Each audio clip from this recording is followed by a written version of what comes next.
안녕하십니까, 구교영입니다. 여름 특집으로 교양 비상구 보내드리고 있는데요. 정치권의 담론은 잠시 내려두고 우리 시대를 이끄는 저명 인사들을 모시고 구독자 여러분과 다양한 관점을 나누고 있습니다. 오늘은요, 수식어가 필요 없는 공감의 대명사시죠. 이금희 아나운서 모시고 이야기 나눠보도록 하겠습니다. 안녕하십니까? 안녕하세요. 반갑습니다. 저는 이렇게 브라운관에서만 뵙다가 네. 실물을 영접하니까 굉장히 이게 마음이 설레이는데요. 예. 맞습니다. 지금 말씀하신 문장에서 구기영 기자님 연령대가 어떻게 되지? 싶은 네. 게 브라운관은 저희 세대 언어고요. 실물 영접은 요즘 세대 말이거든요. 혹시 연령대가 제가 중간에 40대이기 때문에 위아래를 그 다 사이에 낀 쓰시는군요. 세대다 보니까 네, 그런 네. 혼합적인 용어가 네, 네. 나오지 않았나 싶습니다. 반갑습니다. 네. 일단은 저희 누추한 비상구까지 이렇게 오셔가지고 제가 좀 몸둘 바를 모르겠는데 어디가 네. 누추해요. 좋기만 하구만요. 그래요? 네. 섭외 요청에 응해주셔서 정말로 감사드립니다. 고맙습니다. 네. 혹시 저희 프로그램 출연 계기가 좀 어떻게 되시는지? 뭐 여기 오신 많은 분들이 그런 것처럼 우리 조효정 PD님 때문에 네. 온 거예요. 덕분에 온 거기도 하고 저하고 KBS에서 거의 한 30년 정도 인연이 있는 선배여서 정말 신기하게 프로그램은 같이 해본 적이 한 번도 아, 없어요. 정말요? 네, 근데 그냥 사적으로 뭐 밥을 먹거나 수다를 떨거나 이러면서 친해져서 지금도 만나요. 저희 모임이 있어요. 네, 조효정 선배 덕분에 오게 네, 됐습니다. 저희 조희정 CP 자랑을 좀 드리면은 정말로 그런 사교적인 부분들이 네. 정말 보고 배워야 될 분이 너무 많더라고요. 네. 저분은 아마 저분이 나오라고 하면 우리 구교영의 정치 비상구, 오늘은 교양 비상구지만 한 1년치는 섭외가 될걸요? 네, 네. 그 덕분에 저희가 먹고 살고 네. 있습니다.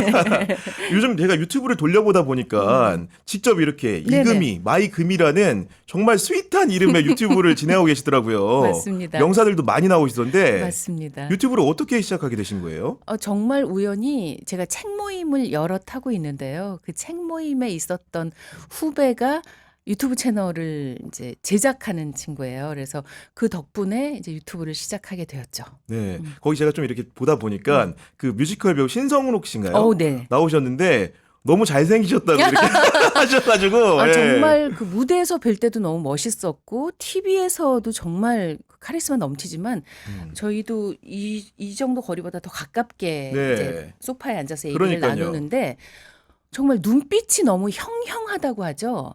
눈빛이 너무나 강렬하고 사람을 압도하시더라고요. 그래서 이 배우 카리스마나 배우 아우라는 네. 정말 우리하고 다르구나. 그리고 넋놓고 봤던 기억이 있습니다. 네. 저는 이제 출연하신 방송들을 보면은 무엇보다도 위로와 공감이라는 키워드로 좀 요약이 되는 것 같은데 네. 저는 이제 방송을 저도 진행을 하잖아요. 여러분들 만나는데 특별히 나만이 가진 이렇게 위로와 공감을 줄 수 있는 소통 방법이 좀 있을까요? 사실 저는 그냥 제 일을 한 거예요.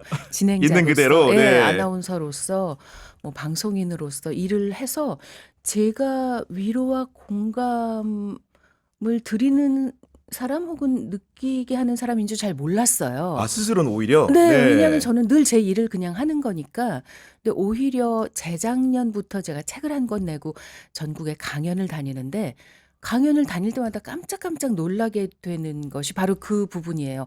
저를 그렇게 생각하시더라고요. 그래서 오히려 제가 그제야 이렇게 나를 바라보시는구나 네. 하는 생각을 하게 되었는데 그래서 제가 어떻게 하는지 저도 잘 모르겠는데 그냥 질문을 하셨으니까 생각을 해보면 네. 그냥 아침 프로그램에서 한 18년 보름 동안 한 23,400분 정도를 인터뷰했다고 야, 정말 많네요. 저희 후배 PD님이 정리를 해주셨는데 그분들은 대부분 방송에 익숙치 않은 분들이었어요. 생애 처음 방송 출연 이런 분들이 거의 대부분이었는데 그러면 믿을 사람이 사회자밖에 없잖아요. 그래서 항상 오시면 방송 전에 만나 뵙고 인사를 드리면서 마음을 편하게 해드려요. 예를 들면 저만 믿으세요. 저 여태껏 걱정하지 여기서 마라. 꽤 오래 일했는데요. 한마디도 못하고 가신 분 한 분도 안 계세요. 제일 걱정되는 건 내가 혹시 생방송인데 아무 말도 못하고 어버버 하다 끝날까 봐 걱정되시죠? 그거 아니에요? 거의 그렇다고 하세요. 그럼요. 제가 선생님이 답을 못 하시는 것 같으면 제가 내용을 다 알고 있으니까 선생님 이러이러 하셨죠? 네. 이거라도 하게 해드릴게요. 네. 전혀 걱정하지 말고 제가 내용을 다 알고 있으니까 저랑 이제 물론 남자 MC 뭐 선배 후배 계셨지만 네. 저희만 믿으시면 돼요. 항상 이렇게 말씀을 드렸어요. 아, 28,300분이라는 숫자가 23,400분. 23,400분이요. 정말로 가히 상상도 안 가는 숫자 같아요. 네. 그래서 그 전후에도 제가 다른 프로그램을 진행하고 지금도 말씀하신 대로 유튜브 마이금이에서 인터뷰를 하니까 거의 헤아려 보면 한 3만여 분을 만나지 않았을까 싶은데 아마 구교형 기자님도 앞으로 인제 그 기록을 능가하지 않을까. 저희는 매주 같은 사람 위주로 만나서 그 숫자를 돌파하기가 쉽지 않을 것 괜찮습니다. 같아요. 그것도 연인원으로 넣으면 연인원으로 돼요. 예, 예. 그런 상황인데 그럼 오늘 교양 비상구를 찾아주셨는데 오늘 어떤 내용으로 우리 독자들과 만나시는 겁니까? 사실 조유정 PD님이 저한테 돈 얘기를 하라고 하셨어요. 돈 얘기요? 네. 돈 얘기. 제가 좀 남들과 다른가 봐요. 돈에 대한 생각이. 저는 돈은 모으는 것도 중요하지만 어떻게 쓰느냐가 정말 중요하다고 생각하는 사람이거든요. 네. 근데 아무래도 돈 얘기를 1시간 동안 하기에는 제가 가진 미천이 많지 않아서 한 5분이면 끝날 것 같아서요. 네. 제가 1시간 동안이든 뭐 10시간 동안이든 할 수 있는 얘기가 책 얘기밖에 없어서요. 아, 책 얘기요? 네, 책 네. 얘기를 하고자 합니다. 재미없어도 많이 봐주세요. 끝까지 봐주세요. 사실은 이렇게 책 얘기를 네. 자기가 직접 한다는 게 지금 저를 돌아봐도 쉽지 않을 것 같아요. 유년 시절부터 남다른 독서법이 좀 있었던 겁니까? 남다른 독서법 그런 건 없고요. 남과 같은 독서법이 남과 있었을 같은 것 독서법이요? 같고요. 네. 저희 큰언니가 제가 5자매 중에 넷째인데요. 제가 중학교 다닐 때 이미 저희 큰언니는 국어 교사를 시작하셨어요. 그 정도 나이 대학을 차이가 졸업하고? 그렇죠. 네. 나이 차이가 많이 났는데 큰언니가 국문과에 진학을 했어요. 그래서 국어 교사를 오래 하셨거든요. 그래서 아마 그 영향인지 집에 화장품은 없는데 책은 많았어요. 아. 딸이 5인데 화장품은 없었고요. 그래서 제가 사실은 이건 다른 얘기지만 KBS에 카메라 테스트를 갔을 때 화장을 한 번도 해본 적이 없어서 학교 앞 미용실에서 받고 갔더니 면접관께서 화장을 원래 그렇게 진하게 하냐고 물어보시더라고요. 그래서 평소에 제가 네. 태어나서 처음 해본 거라고 학교 앞 미용실에서 했는데 이게 진한가요? 라고 오히려 제가 여쭤봤을 네. 정도로 집에 화장품은 없었고 화장에 관심이 없었고 집에 책은 많았어요. 네. 그래서 뭐 어릴 때부터 그냥 책을 읽는 게 그냥 분위기가 그랬어요. 네. 네. 그때 책이라고 한다면 아마도 뭐 전집 이런 거를 두고 음. 이렇게 읽었을 것 같은데 좀 인상 깊은 책이 좀 있으셨어요, 어렸을 때? 제가 초등학교 아마 4학년 때였을 텐데요. 계림문고라고 지금은 없을 것 같은데 출판사에서 그 계림문고에서 어린이 명작 동화 백선을 백선이요. 내놨어요. 네. 그래서 100권을 한꺼번에 내놓은 게 아니라 30권 일단 일부 나오고 30권 그다음에 40권 아마 이렇게 나왔을 거예요. 그게 너무 사고 싶은 거예요. 너무 갖고 싶은 거예요. 근데 저희가 형편이 어렵고 딸은 5이고 저는 넷째고 도저히 엄마가 사주실 수 없었죠. 지금 생각해도 불가능한 거였는데 저희 엄마가 저한테 네가 중간고사에서 뭐 몇 등을 하면 사주겠다. 뭐 아. 예를 들면 그런 식으로 네. 약속을 하고 그걸 지키셨어요. 지금 생각해 보면 그 약속을 지키느라고 밤새 부업을 하셨을 것 같아요. 아이고. 저희 어머니가 뭐 그때는 지금은 거의 없지만 그 덧버선을 그땐 많이 신고 다녔습니다. 그래서 그걸 코바늘로 그 덧버선 바닥을 뜨는 게 있었어요. 네. 그것도 아마 밤새 뜨셨을 거고 저희 어렸을 때 저희 집에서 인형 눈 붙이는 그리고 인형 안에 솜 넣는 아마 저희 세대는 기억하실 거예요. 네, 저는 말로만 들어봤는데. 네, 저희 집에서 그걸 했었어요. 그래서 집에 방이 많지도 않은데 방 하나 가득 인형 솜과 인형과 인형 눈 붙이는 게 있어서 저희 아이들도 그걸 했었거든요. 재미삼아. 근데 엄마 그런 거 뭐 정말 안 해본 부업이 없을 정도로 부업을 많이 하셨거든요. 늘 하셨어요. 저는 지금도 떠오르는 엄마의 모습은 늘 손을 움직이는 엄마예요. 뭐 요리를 하든 부업을 하든 무엇을 하든 쉬지 않는. 쉬지 않고 네. 늘 손을 움직이는 엄마. 그래서 아마 엄마가 저한테 그 책을 사주시려고 그러니까 약속을 지키는 걸 보여주시려고 아마 꽤 오래 밤을 새셨을 것 같아요. 그래도 저도 저의 네. 경우를 대입을 해보면 집에 책이 100권이 있어도 그 매력을 느끼지 못하면 책을 100권을 순순히 읽는 건 쉬운 일인 저 아니라고 생각하거든요. 그게 그러니까 누가 100권을 사주면 귀한 줄 모르는데 내가 간절히 원해서 네. 정말 열심히 공부해서 약속한 등수를 이루고 그 약속으로 30권이 오잖아요. 보기만 해도 뿌듯하고요. 제가 어린 시절 가장 기뻤던 날은 저희가 한 방에 5자매가 다 한 방에서 잤거든요. 그러니까 방이 넓지도 않았는데 책상도 2개밖에 없었고 큰언니 작은언니 거여서 셋째 언니 저 동생은 서랍 한 칸씩밖에 없었어요. 아, 그렇군요. 그래서 저는 서랍 한 칸이 제 거였는데 책을 둘 데가 없잖아요. 그러니까 요즘 또 어른들이 그런 말 하시는데 맞아 머리에 이고 살래 뭐 이러시잖아요. 아, 근데 네. 정말 책을 이고 살아야 될 판인 거예요. 책을 둘 데가 없어서. 그래서 엄마가 아이디어를 내셔서 이렇게 천장 바로 아래다가 선반을 이렇게 만드셨어요. 책상이 두 개가 이렇게 있으면 이쪽 선반을 이렇게 그것도 방이 좁으니까 이렇게 하고 100권을 딱 놔주셨어요. 제가 그걸 보는데 아마 그 순간만큼은 제가 세상에서 제일 행복한 황홀한 어린이였을 느낌으로? 거예요. 네, 왜냐하면 네. 제가 너무나 갖고 싶었던 거니까. 그래서 정말 읽고 또 읽고. 어린 시절 제 독서는 거의 대부분 거기서 이루어진 것 같아요. 그리고 그 책이 좋았어요. 아마 저와 비슷한 세대는 계린문고 어린이 명작 동화 백선을 기억하실 텐데 그 후에 나중에 어른이 되고 보니 아 이거는 어른들이 읽는 책인데 이 소설인데 이걸 어린이용으로 각색한 거구나를 아. 알겠더라고요. 그래서 뭐 제목도 잘 기억이 안 나지만 뭐 로빈슨 크루소도 있었던 것 같고 뭐 보물서 뭐 하여간 거의 모든 명작을 동화로 읽었죠. 네. 요즘 보면 초등학생들은 이제 계실 때와 다르게 스마트폰으로 다 그럼요. 이제 뭐 영상을 접하고 유튜브 위주로 보잖아요. 그렇죠. 그러다 보니까 책이 가지는 고유의 매력 이런 것들을 잘 못 느낄 것 같은데 그 책을 꾸준히 읽는다는 거는 그 감성이라는 게 좀 존재하는 겁니다. 그렇죠, 그렇죠. 어떤 감성일까요? 저도 이제 유튜브 많이 봐요. 가끔 구구용의 정치 비상구도 보고 네. 지난번에 김갑수 선생님 나오신 거 재밌게 봤거든요. 저도 유튜브도 많이 보지만 유튜브와 책은 다르죠. 제가 사실은 책 모임을 좀 여럿 하고 있는데요. 그분들이 다 책을 좋아하고 책 모임을 좋아하는 분들이어서 오늘 여기 나온다고 한번 설문조사를 의견 조회를 한번 하신 거군요. 드렸어요. 네. 유튜브라든지 영상 콘텐츠가 넘쳐나는 세상인데 왜 책을 읽으세요? 그랬더니 몇 분이 보내주신 답이 이런 거였습니다. 영상은 내가 끌려가는 느낌이다. 그러니까 틀어놓고 그냥 그게 따라가는 거다. 하지만 책은 내가 이끌고 가는 느낌이다. 그리고 영상은 자기 속도가 있어서 나는 그 영상의 속도에 따라갈 뿐이지만 책은 내 속도로 읽을 수가 있다. 천천히 읽을 수도 있고 빠르게 읽을 수도 있고 앞을 다시 읽을 수도 있고 뒤를 미리 볼 수도 있고 이게 영상도 물론 그게 가능하지만 영상은 콘텐츠를 만든 사람이 아무래도 그 속도를 이끌어가는 거잖아요. 네. 하지만 책은 온전히 독자의 속도로 갈 수 있다. 그리고 이렇게 표현해 주신 언니가 있었는데 영상은 그냥 멀리서 바라보는 산이다. 멋있네. 아름답다. 사진 찍을까? 근데 마치 등산 같아서 책은 땀을 흘려 그 등산을 하고 나면 정상에 올라갔을 때 그 바람, 그 풍경, 그 상쾌함은 땀 흘려 산을 올라간 사람만이 느낄 수 있는 야. 것이다. 책을 읽는 것은 그런 것이다. 네. 이렇게 표현하신 분도 계셨고 그리고 어떤 분은 이러셨어요. 책을 읽으면 티가 난다. 책을 티가 읽는 난다. 사람은 티가 난다. 책을 안 읽는 사람과 다르다. 그래서 티가 나는 게 좋다. 그리고 어떤 분은 책을 읽는 단정한 내가 좋다.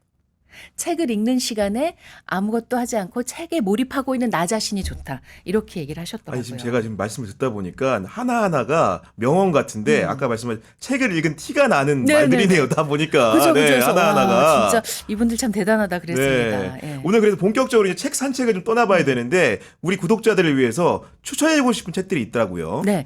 제가 얼마 전에 그 지역 민방 청주 방송인데요. 거기서 하는 벌써 3년째 하는 프로젝트인데요. 전 국민에게 독서를 권하기 위한 책 프로그램입니다. 네. 그래서 1년에 10권에서 12권 정도 책을 전문가들이 읽고 책 얘기를 하는 프로그램이에요. 그래서 올해도 5시간 동안 책 얘기만 했는데요. 무려 5시간이요? 네네. 우리는 밤새고 하라 그래도 해요. 전 정치 이야기도 5시간 못합니다. 너무너무 네. 재밌어서 네. 벌써 끝나요? 어떻게 마지막 책은 하지 말까요? 이럴 정도로 재밌게 하고 왔는데 그때 읽었던 11권의 책 가운데 올해 여러분께서 이 3권은 읽어보시면 좋겠어요. 11권 중에서도 엄선한 네. 3권. 네. 그 3권을 골라왔습니다. 네. 첫 번째 책은 뭔가요? 첫 번째 책은 하지연 선생님이 쓰신 어른을 키우는 어른을 위한 어른이 심리학이에요. 많이 나오네요. 네. 근데 사실 네. 제목을 들으면 이게 무슨 말이지? 아이를 키우는 어른을 위한 심리학이 맞지 않나? 이런 생각이 그러니까요. 들잖아요. 근데 어른을 키우는 어른이라는 거예요. 이게 뭐냐면 벌써 오래전에 우리보다 이제 일본이 먼저 고령화 사회에 접어들었으니까 노인이 노인을 봉양하는 60대 딸이 80대 어머니를 모시는 이런 것이 사회 문제로 대두된 적이 있었는데 우리도 머지 않았잖아요. 근데 이제 우리는 그에 앞서서 독립이 그러니까 성인이 된 자녀들의 독립이 여러 가지 이유로 점점 늦어지고 있죠. 네. 이제는 처음 직업을 가지는 나이가 만 30세가 넘는다고 하고요. 초혼 평균 연령이 32세인가 그렇다고 해요. 그러니까 예전에는 20대 했던 일들을 이젠 다 30대, 40대로 하잖아요. 네, 늦어지잖아요. 후행적으로. 네. 그런 일들이. 그러니까 30대 어른이 됐어도 여전히 엄마 아빠가 키워줘야 되는 거예요. 그렇게 30대, 40대 자녀가 60대, 70대 부모와 함께 살거나 물리적으로는 떨어져 살아도 경제적, 심리적 독립을 하지 못했기에 일어나는 일들이 많다는 얘기예요. 그래서 상담실에 그렇게 같이 살거나 독립하지 못한 그런 가족이 부모가 오시거나 자녀가 오시거나 같이 오시거나 그런데요. 그래서 이제 앞으로는 우리가 아이를 키우는 어른뿐 아니라 어른을 키우는 어른을 위해서도 뭔가 방법이 필요하다 이런 얘기를 합니다. 그 말씀 들어보니까 60, 70대 그 부모와 30, 40대 자녀가 동거하는 형태. 어떻게 보면은 그 30, 40대 자녀는 어른 아이 같다고 표현하는 게 그렇죠. 맞을 것 같아요. 맞습니다. 네. 근데 그 60, 70대를 생각해 보면 이제 분명히 어른으로 키워놨는데 여전히 아이 같은 어른 아이 자녀 세대를 돌봐야 하고 또 8, 90대 노부모 세대를 모셔야 하고 그리고 당장 60, 70대 앞에는 중년, 장년, 다가올 노년의 위기가 있잖아요. 그러니까요. 그러니까 이 삼중고를 겪고 있다는 거죠. 그 세대 분들이. 그럼 결국은 그 동거 가정 형태에서는 전례 없는 갈등 양상이 많을 것 같은데 당연하겠죠. 그래서 갈등들을 풀어야 되지 않습니까? 갈등을 풀어야 하는 것이고 또 동거뿐만 아니라 결혼을 시켰어도 또 물리적으로는 뭐 직장이나 이런 것 때문에 떨어져 살아도 거의 모든 문제를 엄마한테 의존하고 반대로 혼자 사는 엄마가 떨어져 사는 자녀를 일주일에 한 번씩 꼭 집에 오게 해서 같이 주말을 보내거나 결혼을 한 경우에도 네. 일주일에 한 번씩 집에 와야지. 애들 데리고 집에 와라. 이렇게 해서 떨어지지 못하고 독립하지 못한 사이에는 정말 갈등이 있을 수밖에 없다는 네. 거죠. 그래서 이 저자가 이제 여러 가지 이제 구체적인 방식을 제시를 하시고 상담실에서 만난 여러 사례들을 알려주세요. 그러면서 제가 요 구절을 읽어 드리면 좋을 것 같은데요. 이렇게 제가 마음에 들었던 구절이 이거예요. 알아주지 않아도 괜찮아. 만족은 내가 내 삶을 만족스럽게 관리하고 꾸려 나갈 때 찾아오는 것이다. 평소 건강한 자존감을 가꾸면 부모와 자녀가 사이좋게 지내는데 큰 도움이 된다. 외부의 인정이나 평가에 의존하지 않고 스스로 잘 해나가고 있다고 여기면서 정서적 자급자족을 이룰 수 있기 때문이다. 아, 정서적 자급자족이요. 이 표현이 정말 좋았어요. 그러니까요. 이게 사실 현대인들이 SNS에 거의 종속되다시피 하고 또 스마트폰이 거의 우리 신체의 일부이다시피 하고 이러면서 끊임없이 의존하고 있거든요. 의존하고 있는 대상은 생각해보면 스마트폰이라는 기계라고 여기기 쉽지만 스마트폰으로 연결되는 타인이에요. 그러니까 SNS도 좋아요 개수를 물론 저도 봅니다만 저도 많이 봅니다. 네. 봅니다만 거기에 연연해서 조회가 왜 이렇게 적지? 오늘 이렇게 조회수가 적지? 뭐 이렇게 연연하다 보면 타인에게 의존하게 되거든요. 네. 그러지 말고 자급자족을 해야 된다는 거예요. 정서적으로. 그것이 부모와의 관계든 타인과의 관계든 특히 지금 시대에 가장 필요한 게 정서적 자급자족인 것 같아요. 근데 놀랍게 책은 정서적 자급자족을 줍니다. 왜냐하면 우리가 사실 영화 한 편을 다 봤을 때는 뿌듯함까지 느끼진 못해요. 재미있다, 재미없다. 뭐 이런 식으로 야 15,000원 냈는데 뭐 한 3만 원짜리 본 것 같아 이런 정도의 순간적인 감정. 네. 감정이나 감상은 느끼지만 뿌듯하다는 느낌은 정말 그 어떤 컨텐츠가 아닌 책을 다 읽었을 때만 느낄 수 있는 것입니다. 와 내가 다 읽었어 이런 느낌. 네. 아, 근데 그 책을 다 읽었을 때 그런 정서적 자급자족을 충족한다. 혹시 이제 어느 책을 읽다 보면 500페이지면은 중간쯤 갔을 때가 있고 또 10페이지가 남았을 때가 있잖아요. 개인적으로는 어느 순간에 그런 분량적으로는 짜릿함을 느끼는 순간이 좀 있습니까? 그 부분을 말씀드리고 싶은데요. 우리가 책에 대해 하고 있는 오해 중 하나. 처음부터 끝까지 다 읽어야 한다. 마지막 장까지 읽고 덮어야 한다가 아니라고 해요. 저도 책에 관심이 많아서 독서법이나 그런 관련 컨텐츠를 담은 책을 많이 읽어봤어요. 네. 그중에 한 저자가 오래전에 읽은 책이라 기억은 안 나지만 책은 다 읽을 필요가 없다. 책을 읽다가 맨 앞부분에서 내가 발견하고 싶은 글귀를 발견했어. 아, 이거구나 하면 그 책은 덮어도 된다. 그것만으로도 그러면 목적 그 책은 달성을. 책값을 나한테 한 거다. 그렇기 때문에 소설 같은 경우는 결론이 궁금하니까 끝까지 보게 되잖아요. 맞아요. 네, 네. 소설은 그렇지만 뭐 인문학 책도 그렇고 에세이도 그렇고 또 요즘 많이 읽으시는 자기 개발서도 그렇고 책이 우리에게 부담스러운 것 중에 하나가 끝까지 다 읽어야 된다는 거예요. 말씀하신 대로 500페이지를 읽어야 한다. 그러지 마시고 앞에 10페이지를 읽어도 와, 이거 내 생각인데? 이러면 덮으셔도 공감을 얻고. 된다는 거예요. 네. 네, 그래서 책을 읽을 때 어디서 짜릿함을 느낀다 그런 건 없어요. 다 달라요. 네. 저는 그래요. 저는 너무 등산하듯이 목표의식을 가지고 어. 읽어서 끝까지 완독해야 된다는 강박증이 있다 보니까 오히려 책을 더 못 읽게 되는 이유였던 것도 같아요. 그러지 마시고 그냥 아무 책이나 보시고 앞부분만 보셔도 되고 책을 사지 마시고 빌리시고요. 도서관 요즘 정말 잘 돼 있거든요. 이건 또 딴 얘기인데 네. 저희 선배 언니가 이제 열심히 방송 생활을 하다가 영국에 유학을 갔는데 가니까 시간이 좀 나잖아요. 그래서 아, 건강을 위해 수영을 해야겠다. 그리고 이제 그 동네에 있는 수영장을 우리식으로 끊어서 매일매일 가서 수영을 했대요. 근데 어느 날 끝나고 나니까 어떤 할머니가 오더니 너는 혹시 수영 선수니? 라고 물어보더래요. 그래서 아니에요. 저는 유학생이에요.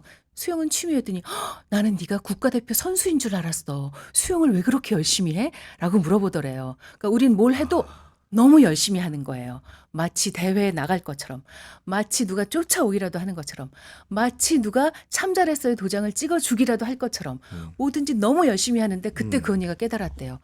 아, 그냥 즐기면 되는 거였구나. 책도 그래요. 그렇군요. 다시 이제 어른을 위한 심리학의 문제로 돌아와가지고 저는 사실은 부모와 자녀의 입장이라고 한다면 그 책에 나오는 자녀에 해당하는 연배다 보니까 가끔 우리 어머니의 충고나 이런 것들이 너무 달갑고 좋으면서도 한편은 아직도 나를 중고등학생 취급하는 거 아니야? 뭐 이런 생각이 들 때가 있거든요. 그 책에서 혹시 그런 솔루션이 좀 있나요? 그 책에 있는 솔루션은 많지만 그냥 제가 느낀 거 네. 하나만 말씀드리면 아직 젊으셔서 그래요. 아직 젊으시고 부모님도 아직 젊으시기에 아, 뭐야 왜 잔소리. 그러니까 저 정도 나이만 되면 엄마가 저 말씀을 몇 번을 더 하실까 이런 생각이 들어요. 그래서 이거 그냥 제 솔루션인데 네. 누가 그런 얘기를 하신 적이 있어요. 명절 때마다 너무 멀리 있는 시댁을 찾아가는 게 힘들었다는 거예요. 막히고 가서 또 일도 해야 하고 며느리로서. 근데 어느 날 문득 시댁에 갔다가 친정으로 가는 길에 그런 생각이 들더래요. 내가 이렇게 시어머니 시아버지 몇 번 더 보지? 그래서 얼추 그분들이 90까지 사신다고 생각하고 세봤더니 세상에 1년에 2번씩 가도 20번이 안 되더라는 거예요. 그러니까 그걸 깨닫는 순간 내가 20번을 못 참아? 20번은 갈 수 있지. 근데 저도 제 나이가 되면 엄마가 몇 번을 더 말씀하실까? 그래서 그냥 따르지 않더라도 네, 응, 엄마. 그래서 저는 엄마랑 통화가 빨리 끝나요. 네, 나 응만 얘기하기 때문에 엄마, 잘했어. 그래. 네. 그래, 그렇더라. 그러니까 항상 긍정을 해드려요. 그렇게 안 하더라도 엄마가 뭐 어디에 뭐 뭘 해라 그러면 할게. 네, 할게요. 엄마 밥 먹고 그리고 끊고 나서 안 해요. 안 하더라도 일단 네, 들어드리는 것만으로도 네. 한결 낫거든요. 네. 아직 젊으신 거예요. 그 청자의 입장에서 훈련을 저도 좀 더 배워서 해야 되겠다는 생각이 드는데 그 어른을 위한 심리학을 넘어서 두 번째 산책할 책은 뭡니까? 두 번째 책도 제목이 특이합니다. 조선이 만난 아인슈타인이란 책이에요. 조선하고 아인슈타인이요? 너무 연결이 안 되죠. 무슨 관계인지 도무지 안 떠오르는데요. 아니 뭐 아인슈타인이 조선에 온 것도 아니고. 근데 놀랍게 이 책은 저자인 민태기 박사님이 한 영화의 장면에서 아이디어를 떠올리셨는데요. 영화 태극기 휘날리며에 보면 6월 25일에 이제 네.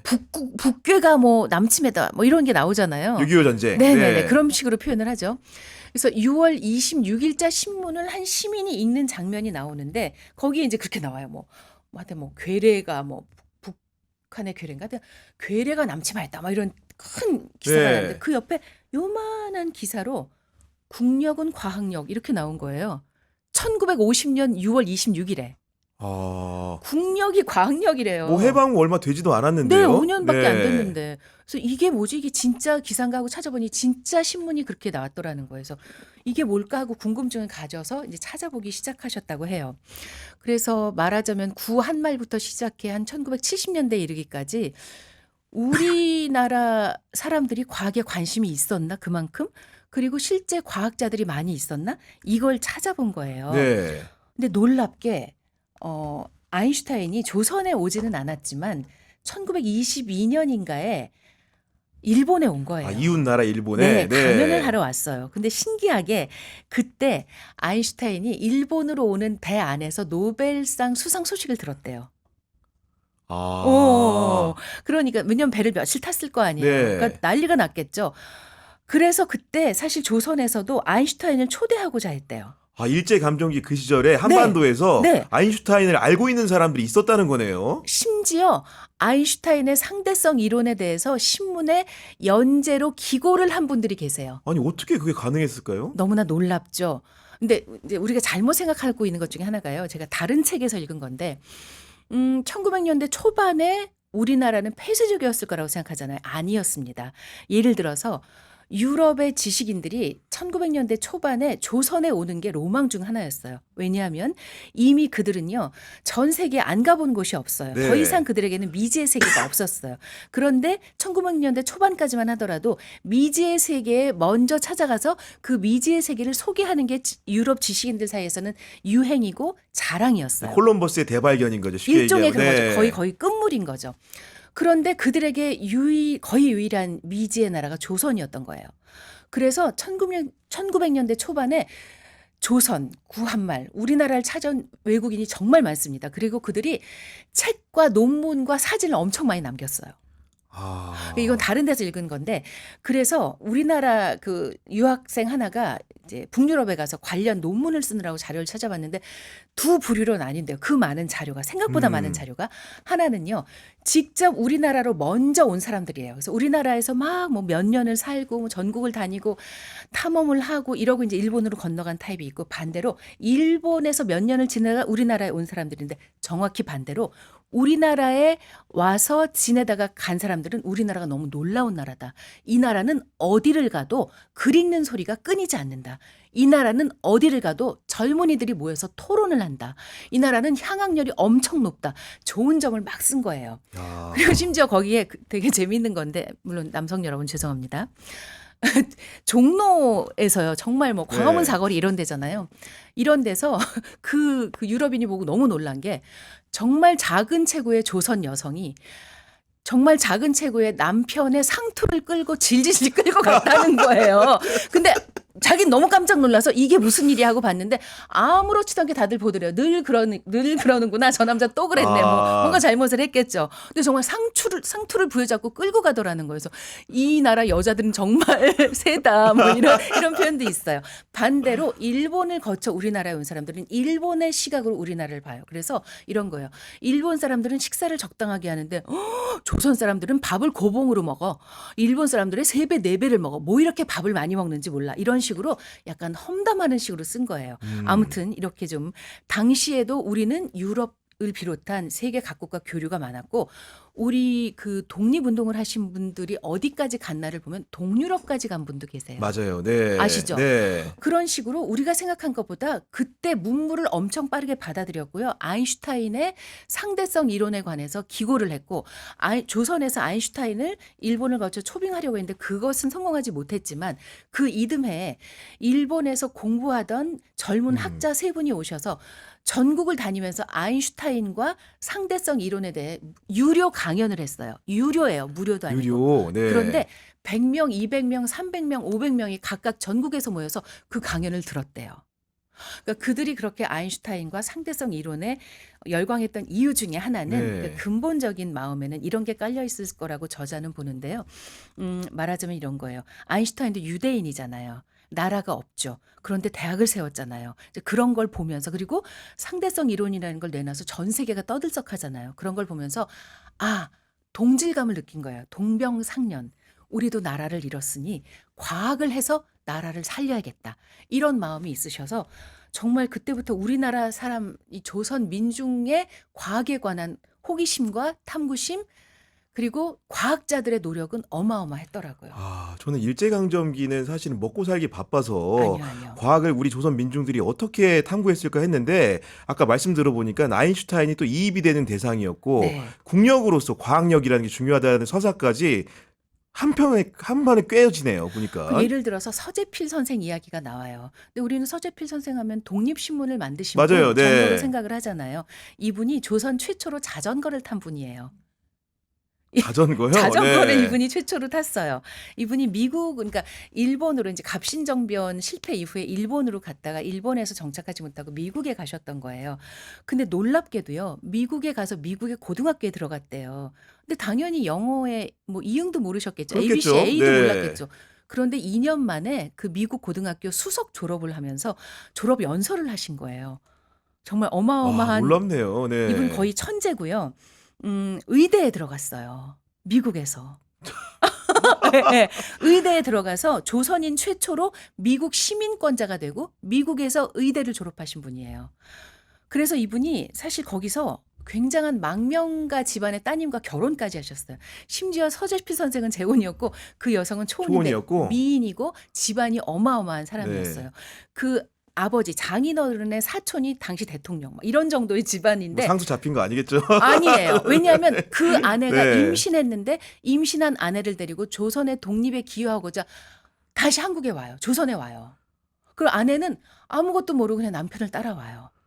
야, 정말로 그 어떻게 보면 타지인데다가 네. 이 양말이 타지에다가 네. 사실은 일제 강점기란 현실을 생각해 보면 네네. 그런 결단은 사실은 하기가 어려울 것 같은데요. 엄청 사랑하신 거죠, 두 분이. 그래서 이분이 1896년에 1월에 우리나라에서 최초로 대중 강연을 하셨고요. 또 이분이 한 것 중에 하나가 우리나라 최초로 국기에 대한 경례를 했어요. 그게 지금 누가 했나 싶잖아요. 서재필 선생이 시작하신 거예요. 그 연원이. 네. 네. 그래서 심지어 이분이요, 독립신문을 만들었을 때 제호의 태극기를 인쇄한 거예요.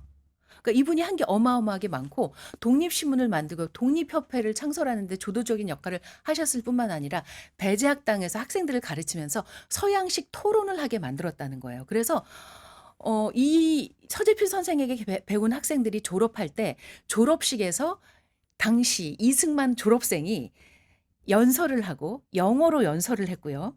그 다음에 졸업생들끼리 서양식 배틀, 토론을 한 거예요. 네. 그래서 그때 참석한 사람들이 깜짝 놀란 거예요. 그러면서 정말 그 서양식 학문에 대해서 더 열심히 사람들이 관심을 갖게 됐고요. 서재필 선생이 독립신문, 독립협회일 뿐만 아니라 우리나라 최초의 서양식 의사였던 거예요. 그래서 아까 의학 전공했다고 하셨죠? 그렇죠, 네. 그렇죠. 그래서 이분이 우리나라에 와서 지금으로 치면 공중위생, 보건 이런 걸 엄청 강조를 하신 거예요. 그래서 뭐 이분이 다 했다는 건 아니지만 이분부터 시작된 공중위생과 보건에 대한 그 관념과 노력이 어느 정도로 성공을 이루었냐면 일제 강점기에 우리나라 조선인의 평균 수명이 33.7세였대요. 이미 그 시절이면 저도 없었고 네, 구경 저도 기자도 뭐 안 이미 계셨어요. 없을 때죠. 예. 33.7세밖에 안 됐는데 2023년 기준으로 83.5세거든요. 얼마나 평균 수명을 늘렸는지 모르고 당시의 영아 사망률이 1000명당 241명이나 됐대요. 아이고. 5명 중에 하나는, 하나에는 예. 영아 때 사망을 하는 거죠. 그런데 지금 영아 사망률이 1000명당 2.4명. 100분의 1로 줄어든 거죠. 그때부터 시작한 노력이 이렇게 100년이 지나 결실을 맺은 거예요.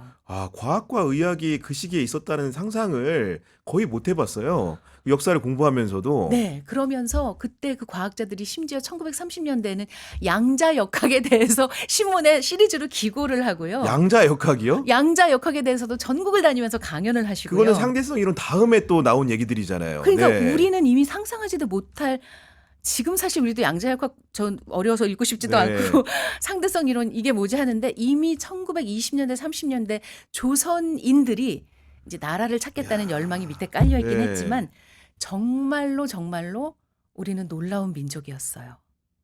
정말로 그 얘기 들으니까 국뽕이 갑자기 차오릅니다. 정말로. 그래서 이 책을 꼭 읽어보시라고 네. 저는 권하고 싶고 특히 과학자 여러분 읽어보세요. 여러분이 모르셨을 수도 있는 우리 과학의 뿌리가 여기 있어요. 뭔가 동기부여도 될 것 같아요. 내가 네. 하는 일이 왜 중요한지. 네. 이렇게 세상을 바꿀 수 있고 나라를 바꿀 수 있다라는 원천의 힘이 될 것 같아요. 그리고 제가 사실 너무 우연히도 얼마 전에 과학자들을 대상으로 강연을 했는데 아. 가서 이 책을 막 홍보를 하면서 선생님들 이 책 안 읽어보셨죠? 이 책 꼭 읽어보세요. 했더니 왜 그 책을 그렇게 열심히 선생님 저 이 책이랑 아무 관련 없고요. 저 이 책 지분 없고요. 그냥 과학자들이 이 책을 읽으셔야 돼요. 그리고 네. 이 책 홍보를 엄청 하다 왔어요.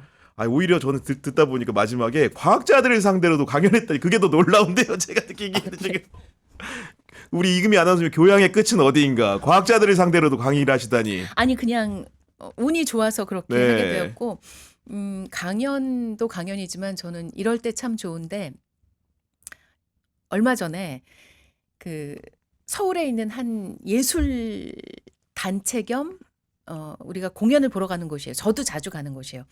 거기 직원이 저에게 이메일을 보내셔서 이렇게 얘기를 하시는 거예요. 그러니까 직원들을 위한 교양 강좌 같은 게 있긴 하다. 근데 의무 교육 성격이다. 근데 우리 직원들은 공연을 보러 오시는 분들을 위해서 열심히 청소를 하고 시설을 관리하고 음향 장비를 다루지만 제대로 된 공연이나 강연은 접하기 힘들다. 역설적이네요. 그래서 그 말을 들으니까 가야겠구나 하는데 강연료가 이거밖에 안 된다고 하는데 제가 가기엔 너무 적은 액수였어요. 이제 제 기준이 네, 있잖아요. 그렇죠. 네. 그래서 제가 과장님 그러면 그냥 제가 재능 기부를 할게요. 또 그 과장님이 너무 좋은 아이디어를 내셔서 직원들에게 시를 추천을 받겠대요. 그래서 무려 7분이나 시를 추천하셨고 시를 추천하는 사유를 쓰셨어요. 이걸 네. 왜 추천하나.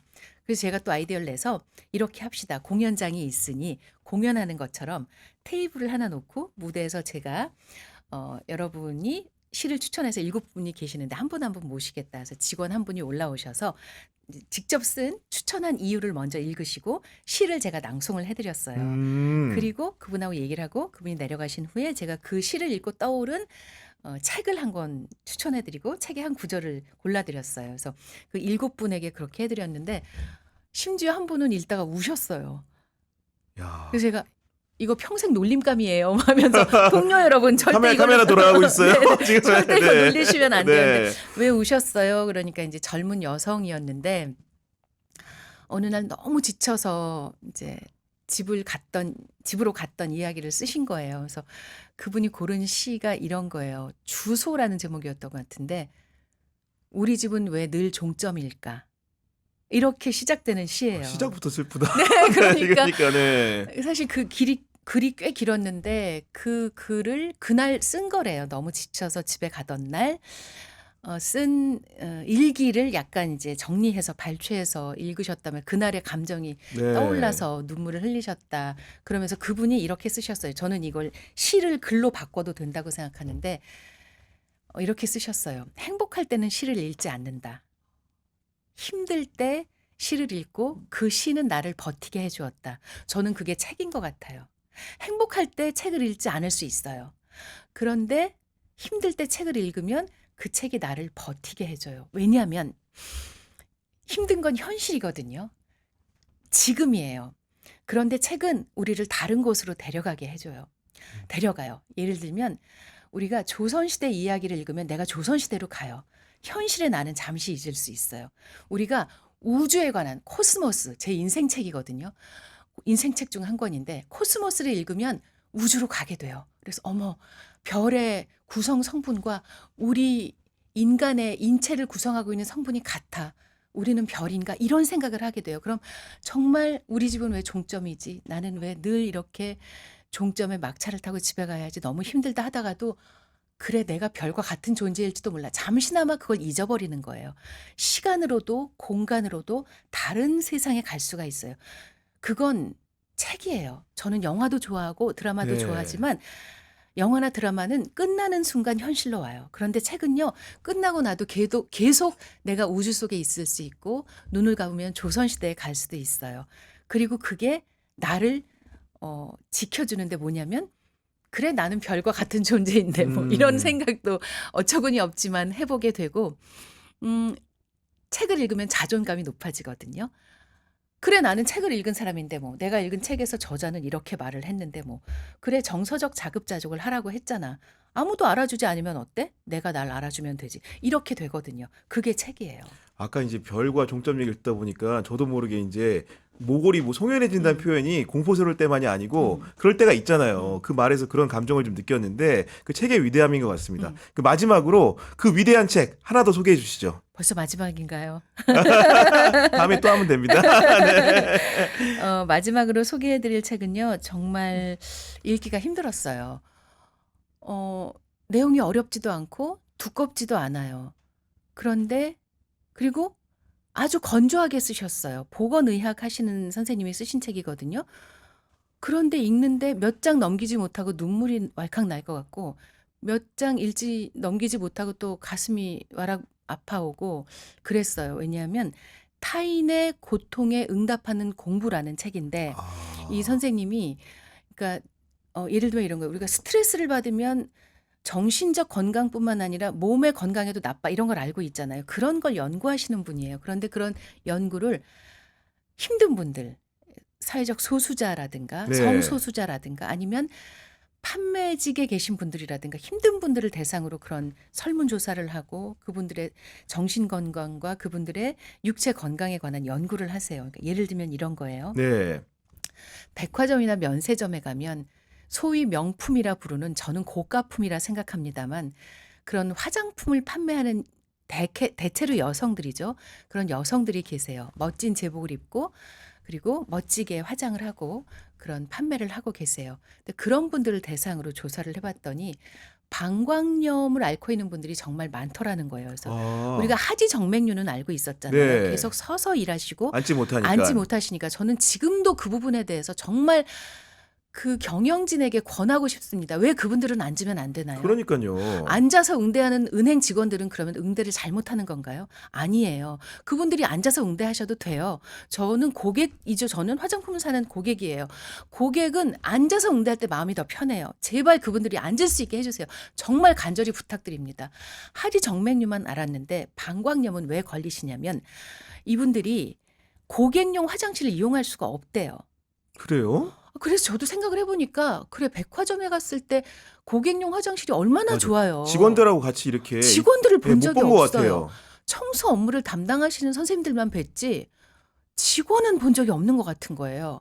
근데 아예 방침이 직원용 화장실이 따로 있어서 고객용 화장실을 쓰지 말고 거기만 써라 이렇게 되어 있는데 문제는 고객용 화장실은 층마다 몇 개씩 있잖아요. 그렇죠. 가깝고 이 코너 돌면 있어요. 그런데 직원용 화장실은 제가 너무 흥분해서 지금 큰 소리로 말하고 있는 것 같은데 아주 멀리 있고 개수도 적은 거예요. 한 번 다녀오려면 자리를 비우는 시간이 너무 긴 거예요. 근데 그분들 중에는 혼자 근무하는 분들도 계시죠. 그럼 아예 그 매장이 빌 수가 있고 교대로 하더라도 업무의 그 비중이 있을 거 아니에요. 이 네. 시간대는 고객이 많이 오시는 시간대. 그러면 업무 비중이 높은 시간대는 갈 수가 없죠. 그래서 참다 보니 참았다 한 번씩 화장실 가다 보니 방광염을 앓고 있는 분들이 너무 많다는 거예요. 제가 퍼센테이지는 기억하지 못하는데 네. 그러면서 이분이 그러셨어요. 오줌권을 보장해 줘야 한다. 너무나 당연한 아이 거잖아요. 그럼요. 화장실을 갈 권리는 누구에게나 있죠. 근데 그분들이 화장실을 안 가려고 물도 안 드신다는 거예요. 근데 그분들이 화장품 하나를 판매하기 위해서 얼마나 많은 말을 하시겠어요. 얼마나 목이 마르시겠어요. 근데 참는 거예요. 방광염만 걸릴까요? 그밖에 뭐 예를 들면 목에도 분명히 안 좋아서 이비인후과 질환도 있을 것 같고요. 음. 얼마나 스트레스를 받으시겠어요. 여기에 그런 거 있어요. 이제 우리나라 연구는 아니고 흑인들에 관한 연구, 미국에서 한 연구를 보면 뭐가 있냐면요. 흑인들, 그러니까 이 연구를 하셨던 그 흑인 교수님은 항상 어딜 가나 양복을 입고 다니신다는 거예요. 캐주얼로 와도 되는 곳에도 항상 양복을 입으신다는 거예요. 왜냐하면 흑인이기 때문에. 내가 양복을 입지 않았을 때 겪을 수 있는 위험을 미연에 방지하기 위해 어딜 가든 양복을 입고 넥타이를 맨다는 거예요. 그러면서 그분이 연구하신 것 중에 하나가 내가 집 밖을 나서면 흑인이라는 것 때문에 나는 차별을 받을 수 있고 나는 오해를 받을 수 있고 그런 사건들이 있었잖아요. 미국에서 총기 맞아요. 사고. 네. 그럴 수 있다는 것 때문에 항상 긴장하면서 사는데 그렇게 사람이 무슨 일이 일어나지 않더라도 무슨 일이 일어날 수 있다고 항상 긴장하면서 살면 그것이 우리 건강에 아주 나쁜 영향을 미친다는 거예요. 그 구체적인 그 수치도 네. 나와요. 그러니까 우리는 그분들의 오줌권을 보장하지 못하면서 서비스를 받고 있는 거죠. 이건 또 다른 건데 다른 책 깻잎 투쟁기라는 책에서 본 네. 건데요. 제가 깻잎을 좋아하거든요. 기자님도 좋아하시나요? 아 깻잎 좋아합니다. 저도요. 그래서 네. 상추 하나에 깻잎은 두 장이거든요. 저는 삼겹살도 깻잎에만 싸 먹습니다. 너무 예. 맛있죠. 네. 그런데 깻잎이 정말 노동 집약적인 농사인 거예요. 왜냐하면 기계화가 불가능한 거예요. 다 사람 손으로 깨를 털어줘야 되고 솎아줘야 되고 깻잎이 딸 시기를 지나면 또 안 된대요. 1년 내내 쉬지 못하고 왜냐면 다른 농사는 야외 노지 농사는 쉬는 철이 있잖아요. 맞아요. 이건 네. 비닐하우스에서 거의 100% 아주 많이 비닐하우스에서 농사를 짓기 때문에 1년 내내 쉴 틈이 없어서 외국인 이주 노동자들이 깻잎 농사를 지으러 오시면 몇 주 만에 몇 달 만에 도망가는 사람이 너무 많대요. 너무 너무너무 힘들어서? 힘들어서 하루에 15,000장을 따서 먹는데요. 상상이 가세요? 15,000장이요? 1,500장이 아니라 15,000장을 매일매일. 그러니까 그 깻잎 투쟁기를 쓰신 그 연구하신 분이 이렇게 얘기하신 거예요. 유기농이라는 것만 보고 깻잎을 비롯한 농산물을 골랐지 유기농이라는 단어 너머에 있는 그분들의 정말 말도 안 되게 열악한 환경 속에 정말 너무 힘든 노동은 생각지 못했다. 저도 그랬거든요. 그러면서 그분들이 그렇게 이제 캄보디아 노동자들을 만나셨는데 그렇게 얘기를 하시더라는 거예요. 우리는 노예가 아니에요. 당연하죠. 야, 무슨 뭐 미국 한참 전에 그런 남북 시대 때 얘기하는 것 같아요. 2024년에 그런 말을 우리가 들어야 돼요, 대한민국에서. 그런데 좋은 그 농장주들도 계시지만 불법인데 여권을 빼앗고 그리고 또 이분들이 자기 의사대로 저 여기 그만두고 딴 데 갈래요 할 수 없는 게 평가를 그 농장주들이 하시는 거예요. 근데 이분들이 아. 평가를 잘 주고 그래야 예를 들어서 자국에 갔다가 다시 올 수 있는 재입국할 때 그 평가가 아주 큰 영향을 끼친다는 거예요. 그러니까 정말 노예와 같은 심정으로 자신을 평가할 사람을 대할 수밖에 없는 거예요. 이건 또 다른 건데 이 책에 나오는 네. 건데 평가를 의식하면서 받는 스트레스 그 코티솔 호르몬인가 이게 엄청 많이 분비가 돼서 평가를 의식하면서 지내는 것만으로도 너무나 스트레스라는 건강에 거죠. 나쁘다는 예. 거예요. 아무튼 우리가 정말 알면 알수록 책을 읽으면 읽을수록 너무 힘들고 이제 저는 깻잎을 먹을 때 한 네. 번이라도 그분들을 생각하게 될 것 같아요. 그러니까 저도 이제 고가품이나 아까 말씀하셨던 깻잎을 보면서 그런 상상을 전혀 못 하는데 굳이 규정을 해보자면은 보이지 않는 차별과 배제가 우리 사회에는 굉장히 있는 거잖아요. 그런 부분들을 극복하려면 어떻게 해야 될까요? 그러니까 일단 알아야죠. 그러니까 이건 책 제목인데 책 제목인 네. 이건 제가 오래전에 읽은 책 제목인데 불편해도 괜찮아라는 책 제목이에요. 저도 알고 있습니다. 네, 김두식 네, 네, 선생님 네. 쓰신 너무 좋잖아요. 인권에 관한 음. 책이잖아요. 근데 알게 되면 불편해요. 모르고 깻잎을 먹으면 맛있어 하고 먹을 수 있지만 앞으로 저는 알게 되어서 깻잎을 보면 불편한 마음이 들 거예요. 하지만 불편하다고 모른 척하면 그 사실이 없어지나요? 그 노동 현장이 없어지나요? 아니죠. 한 분이라도 알고 한 분이라도 얘기를 나누고 한 분이라도 의견을 모아서 그분들의 최소한의 권리를 보장해줘서 우리가 마음 편히 먹을 수 있도록 해야 되는 거잖아요. 그러니까 예를 들면 이런 거예요. 119 구급대원들 많으시잖아요. 네. 이분들이 크고 작은 폭력에 시달린다는 것도 우리가 신문 기사 또 뉴스를 통해 알고 있죠. 주취자들도 계시고 폭력 현장에 가서 말려야 하실 일도 있고 그런데 그렇게 크고 작은 폭력을 경험한 응급 구조 요원들이 이제 네 부류로 나뉘는데 하여간 중요한 건 그걸 상부에 보고를 했는지 안 했는지 만약에 보고를 했는데 적절한 조치를 취했는지 아무런 조치를 취하지 않았는지 이걸 또 설문조사를 해보니까 상부에 보고를 하고 적절한 조치를 내가 받은 것 네. 같다라고 생각하는 분들은 마음에 큰 상처가 없는데 상부에 보고를 했지만 조치를 취하지 않으셨어요 라는 경우에는 놀랍게도 이분들이 상처를 너무 많이 받고 트라우마를 겪고 자살 충동도 느낀다는 거예요. 근데 그렇게까지요? 그런 게 쌓이니까.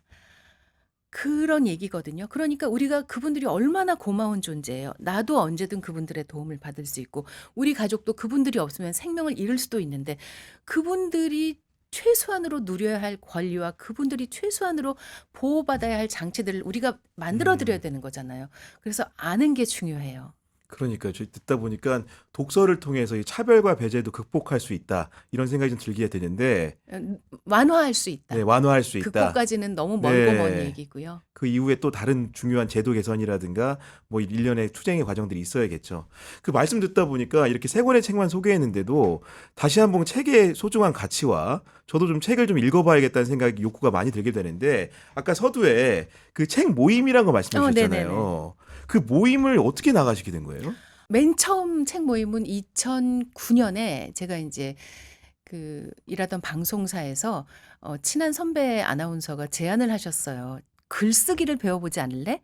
저는 글에 관한 욕구가 있었거든요. 그래서 글쓰기가 그때 한창 대학가에서 새로 강좌가 생기고 그랬어요. 그래서 네. 그걸 가르치는 선생님인데 도서 평론하시는 선생님이 일주일에 한 번씩 방송 출연하려 오셔. 그때 오셨을 때 점심시간에 한 번 글쓰기를 배우자 이래서 제가 그 선생님한테 1년 넘게 글쓰기를 배웠어요. 음.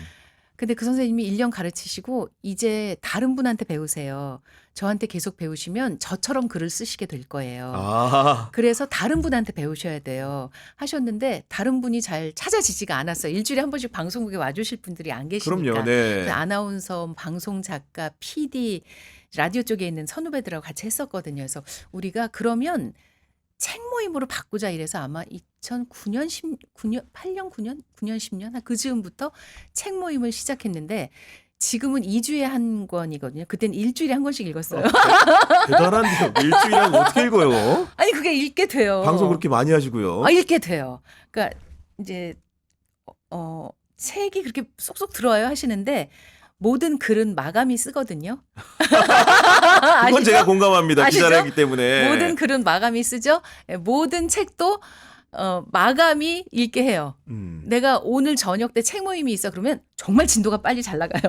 항상 그렇게 읽는 거예요. 발제도 혹시 하는 거예요, 이렇게? 그럼요, 그럼요. 돌아가면서? 예. 그럼요, 그럼요. 예, 그래서 그때부터 시작을 해서 책 모임이 좋은 걸 제가 알게 돼요.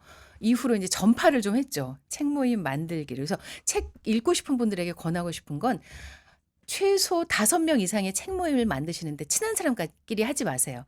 친한 끼리 하면 "야, 나 오늘 바빠." 그러면 다음 주에 하자." 핑계대기 쉬워. 이렇게 네. 되기 때문에 친한 사람은 2명 이상 있으면 안 돼요. 모르는 사람인데 책 좋아하는 사람하고 같이 만드세요. 그래서 내가 안 읽으면 안 되지. 이렇게 만드셔야 되고 그래서 책 모임 하시는 분들에게 또 여쭤봤어요.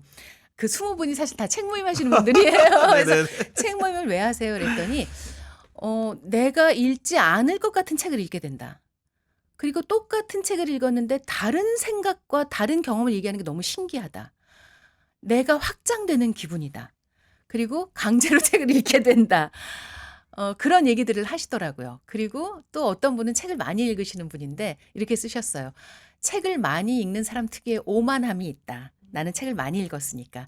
그런데 책 모임에서 얘기를 하다 보면 그 오만함이 사라지게 사라지지. 된다." 다른 분들이 "와, 이걸 발견하셨다고? 이렇게 봤다고? 이렇게 예. 읽으셨다고?" 그래서 그 오만함이 사라지게 돼서 "나는 책을 읽는다."라고 하셨고 아무튼 다양한 얘기들을 해 주셨어요. 그래서 책 모임을 꼭 만들어서 책을 읽으시라고 권해 드리고 싶어요. 전 사실은 제가 대학 다닐 때 그 고전 읽는 모임 같은 걸 했었어요. 그러니까 학교에서도 하고 학교 밖에 다른 대학에 다니는 친구들하고 했는데 그때 만났던 친구가 지금 비슷한 프로그램을 진행하는 시사인의 김은지 기자예요. 네. 제가 너무 좋아해요. 저희는 좋아한다고 사실은 얘기해 주세요. 저희는 사실은 그때 그렇게 책 읽는 모임을 같이 하고 이후에 저희가 20년이 지나서 이런 비슷한 자리에서 방송을 진행하거나 패널로 나올지 몰랐던 거예요. 와. 근데 그때 책 읽는 주제가 다 정치였거든요. 아. 정치학 고전 읽는 모임이었는데 역시. 그게 이제 모태가 돼서 책을 읽었던 것들이 지금의 이제 20년 뒤에 정치 프로그램을 각자가 진행하게 되는 결과를 낳았더라고요. 여러분 책을 네. 읽으면 이렇게 되십니다.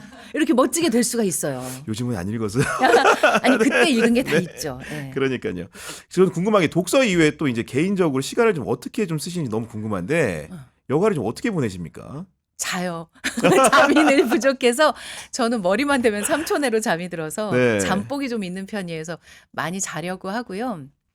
요즘은 제가 뭐 매일매일 꼭 하는 건 없었거든요, 사실. 근데 몇 달 전부터 매일 10,000보씩 걸어요. 근데 지금 딱 걷기 나쁜 계절이거든요. 왜냐하면 맞아요. 습하잖아요. 그리고 비도 많이 내려. 예, 장마철이라. 예. 비 내릴 때도 걷거든요, 제가. 그래요? 근데 얼마나 놀라운지 아세요? 제가 여기 사진도 찍어놨는데 비 올 때 러닝을 하세요. 요즘 러닝 크루가 있어요. 젊은이들이 네. 20대, 30대, 40대 젊은이들이요. 10명, 20명 모여서 같이 뛰어요.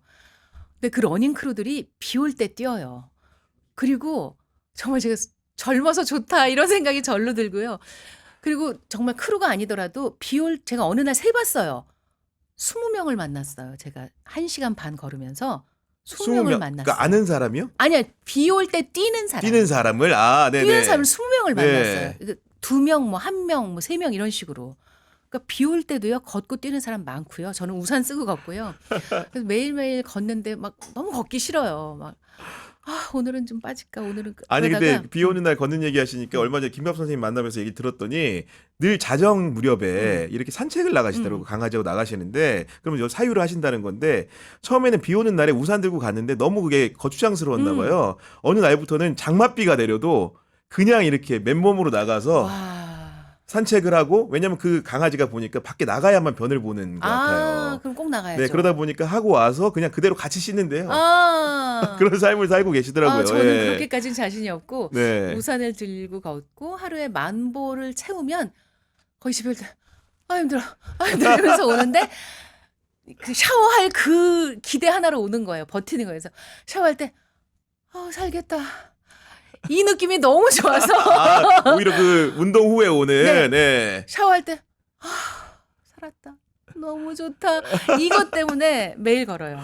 아니 그리고 이제 앞에 이제 위로와 공감을 자기가 주는 걸 모르다가 최근에 이제 강연 다니고 하면서 그 본인한테 받았던 위로와 공감의 당사자들이 많이 고백적으로 얘기하니까 아셨다고 했잖아요. 네. 근데 그 이후에 보니까 봉사활동도 하신다는 얘기가 있던데요. 그 오래됐어요. 저희 10년 넘었는데요. 네. 이름이 호화빈의 리본이라고요. 네, 얘기해 주셔서 네. 감사합니다.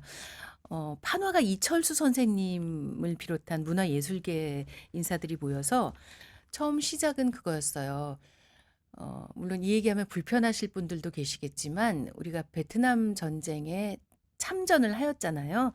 우리의 선배들께서. 맞습니다. 네. 그래서 사실 그곳에서 한국군들이 제일 용맹하게 싸우셔서 베트남으로서는 승전을 하였죠. 그래서 전쟁이 끝난 후 베트남에서는 승전비가 전국 곳곳에 세워졌는데 한국군이 지나간 곳에만 증오비가 세워졌대요. 끔찍하네요. 네. 거기 내용을 보면 만대에 걸쳐 잊지 않으리라 뭐 이런 내용들이 있어요. 그래서 저희 문화예술계 저도 감히 거기 끼워주셨는데요. 문화예술계 사람들이 조용히 오래 꾸준히 우리의 선배들께서 피치 못하게 그곳의 생명을 빼앗으셨으니 우리는 그곳의 생명을 키우자. 그래서 우리로 치면 저기 남도쯤 되는 아주 남쪽에 있는 조그만 마을에 근데 그 마을도 요새 휴양지 개발 바람이 불었어요. 그래서 어떻게 될까 싶은데 아주 작은 마을에 조그만 초등학교의 학생들에게 장학금을 지원하기 시작했고 그게 벌써 10년이 넘었고 초등학생부터 시작한 장학금이 거기는 초등학교가 의무 교육이지만 돈을 네. 내야 되거든요. 우리도 예전에 그랬어요. 우리도 월사금이라는 걸 냈거든요. 지금 베트남이 아직 이제 그 단계인데 지금 경제 성장을 하고 네. 있지만 그래서 초등학생에게 장학금을 지원하기 시작해서 그중 중학교에 간 성적 우수 학생들에게 그중 고등학교에 진학한 성적 우수 장학생에게 그중 대학교에 간 대학생들에게 네. 지원하기 시작해서 작년에 처음으로 대학생이 졸업을 했어요. 야, 그럼 계속 대대로 챙겨주는 거네요. 예. 그래서 대학생이 지금 몇 명이 졸업을 했어요. 저희는 그 졸업 소식을 접하면 저희 일처럼 너무 기쁜 너무 거예요. 뿌듯하겠어요. 예. 근데 이제 저 고민이 저희가 500명 정도 회원이 되는데 한 달에 10,000원씩 내시거든요. 근데 요즘 다들 어려우셔서 최근에 한 50여 분이 나가셨어요. 근데 저희는 진짜 한 학생이라도 더 돕고 싶은데 그 나가신 분들의 마음은 어떻겠어요. 한 달에 그렇죠. 10,000원 내기가 힘드신 거잖아요. 그래서 너무 속상한데 국내 아이들도 많은데 네 많아요. 그럼요. 국내 지원해야 할 아이들을 돕고 있는 단체도 많이 있어요. 근데 저희는 그렇게 베트남과 서로 평화를 호아빈이 화평이에요. 그게 평화를 아, 베트남에서는 호아빈이군요. 화평이라고 해요. 평화 리본인 거네요. 네, 그러니까 그래서 평화의 리본인 거죠. 그래서 네. 리본은 우리가 정성껏 선물을 포장해서 드릴 때 리본으로 싸죠. 그다음에 리본도 있잖아요. 아, 다시 다시 태어나는 거듭나는 네. 그런 느낌이어서 저희가 호아빈의 리본이라고 이 이름은 가수 정태춘 선생님이 지어주셨어요. 아. 초기에 활동을 좀 같이 네. 하셨거든요. 그래서 저희는 예를 들면 베트남은 또 태풍이 왔을 때 막 지붕이 날아가고 이런 게 많아요. 그리고 화장실 증축 공사도 저희가 이번에 해야 하고 할 일이 많거든요, 저희가. 네, 근데 네. 회원들이 줄어들고 계셔서 혹시 저희의 취지에 공감하시는 분들은 네. 호아빈의 리본, 리본을 호아빈의 검색하면, 리본 검색하면 네. 와서 홈페이지에 저희가 활동한 거 10년씩 꾸준히 올려놓고 있거든요. 보고 예. 네, 좀 봐주시면 고맙겠습니다. 많은 분들이 저희 구독자들 동참했으면 좋겠습니다. 그리고 감사합니다. 끝으로 요거 하나 질문하고 싶은데 저는 제가 사실은 우리 이금희 아나운서님 뵀을 때는 매번이 전성기였던 것 같은데 아이고, 매 네. 순간마다 볼 때마다 네네네. 저분의 전성기는 끝나지 않는구나 이런 생각을 했는데 제가 뭐 제8의 전성기인가요? 아니 근데 네네. 요즘 네. 들어서 지금이 제일 전성기라고 주변에 말씀하신다고요? 전성기는 잘 모르겠고요. 제일 바빠요. 그 이유는 뭐냐면 제가 방송 프로그램을 오래 했던 시절이 있었는데 그때는 방송에 매여 있어서 어디를 가질 못했어요. 강연도 갈 수가 없었어요. 근데 네. 지금은 라디오에만 매여 있기 때문에 오전 시간이 자유로워요. 그래서 그 오전 시간, 낮 시간에 강연을 많이 다녀요. 그리고 주말이 자유롭잖아요. 그러니까 주말에 또 강연을 많이 다녀서 정말 부지런하신데 강연 쉬지 않고 네, 강연 그래서 다니세요. 네. 아니 불러주시니까 네. 완도도 갔다 왔고요. 다음 달에 제주도도 갈 예정이고요. 뭐 삼척, 태백, 부산, 대구, 광주, 뭐 보은 뭐 전국을 다녀요. 그래서 바빠요. 네. 네. 정말로 이제 너무 열심히 사시는 것 같아요. 변하지 않고. 그냥 제가 열심히 살려고 그런 게 아니라 열심히 살게 만드시네요. 자꾸 불러다가 강연도 시키시고. 네, 그래서 네. 그 이야기 나누다 보니까 시간이 다 됐는데 저는 벌써요? 네, 들으면서 그 책 읽는 금인회 같은 거를 하나 프로젝트로 만들면 어떨까. 네네. 그렇게 하면서 뭔가 독서에 좋은 장점들 있잖아요. 이런 네네. 것들을 널리 알릴 수 있는 그런 걸 하면은 전 국민이 금인의 식구가 되는 날이 오지 않을까. 그렇게 해주시면 네. 참 좋을 것 같은데 솔직히 말씀을 드려도 될까요? 네. 제가 마이금이를 시작할 때 저희가 다 책을 좋아하는 사람들이어서 책 콘텐츠를 시작했는데요. 구독자가 늘지 않아요. 저희가 얼마 전에 겨우 몇 년 만에 10만 돌파를 했거든요. 네, 그래서 봤습니다. 네, 예. 실버 버튼 지금 신청하고 기다리고 근데 있는데 그게 왜 그런지는 알 것 같아요. 왜냐면은 책 읽는 분들은 유튜브를 좀 멀리 하는 거죠. 그것도 있고 네. 재미없을 거라고 생각을 하시는 거죠. 네. 그래서 책 쪽에서 저를 원하시면 제가 기꺼이 동참을 하겠고요. 얼마든지 저를 필요로 하신다면 저를 갖다 쓰세요. 근데 저희도 물론 지금도 북튜브를 해요. 그래서 책을 내신 저자가 책을 알리시기 위해 나와서 같이 토크를 하는 정도의 컨텐츠는 하는데 저희가 구독자를 조금 더 모셔서 안정적으로 운영을 하고 싶어서 본격적으로 하기는 쉽지 않을 것 같아요. 네. 나중에 저희가 좀 자리가 잡히면 저희 다 책을 좋아하는 사람들이어서 얼마든지 하고 싶은 프로젝트인데 현실적으로 어렵습니다, 지금. 저는 오늘 이제 말씀 이렇게 나누면서 제가 대학 시절에 책을 제일 많이 읽었던 것 같아요. 근데 그때 이제 책을 통해서 사회에 대해 분노하는 법도 배웠던 것 같고, 그리고 어디가 이제 낮은 데인지를 알고 공감하려고 노력했던 행위들이 있었는데, 그걸 한동안 직장인으로서 기자를 하면서, 물론 기자 활동이라는 것도 책 읽는 활동에 준한 여러 활동이 있지, 그럼요. 외부 활동이 있지만은 독서를 좀 게을리했던 것 같은데, 다시 책을 통해서 연대의 마음이라든가 이런 것들을 좀 배워봐야 되겠다는 스스로 반성을 해보는 시간이었습니다. 구기현 기자가 참 좋은 진행자라고 보면서 생각을 했어요. 오늘도 그렇게 느꼈는데 마음이 열려 있고요.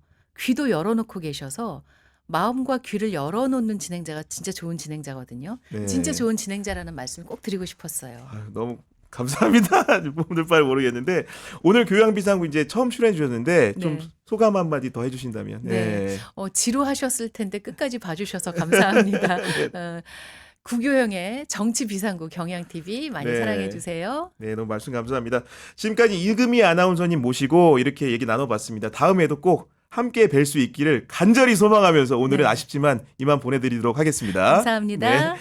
구교영의 교양비상구는 내일 오후 4시에 또 여러분들 찾아뵙도록 하겠습니다. 경향TV 구독, 좋아요, 팟빵에서도 많은 청취 부탁드립니다. 긴 시간 함께 해주셔서 감사합니다.